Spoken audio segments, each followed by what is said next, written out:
کہانی خاموش آنکھوں کا درد۔ ایک عورت تھی، اس کا شوہر بظاہر سب کے سامنے ایک اچھا انسان لگتا تھا، لیکن حقیقت میں وہ اپنی بیوی کے ساتھ ایسا سلوک کرتا جو نہ صرف اس کے لیے بلکہ بچوں کے لیے بھی زخم چھوڑ جاتا۔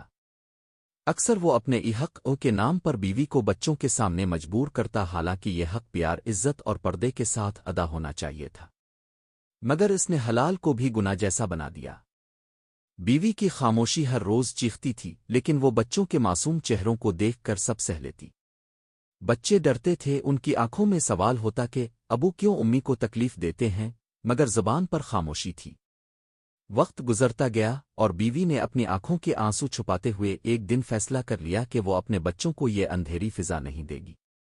اس نے ہمت کی شوہر کو سمجھایا کہ حق محبت سے جیتا جاتا ہے، زبردستی سے نہیں۔ اگر گھر میں سکون چاہیے تو پہلے عزت دینا سیکھو۔ یہ الفاظ اس کے دل پر اثر کر گئے۔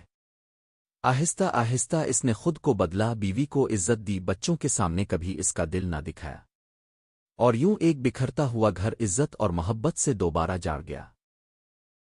اس کہانی کا سبق یہ ہے کہ ایک شوہر کا حق صرف جسمانی نہیں بلکہ سب سے بڑھ کر عزت، سکون اور محبت ہے۔ اگر یہ نہ ہو تو حلال بھی گناہ لگنے لگتا ہے۔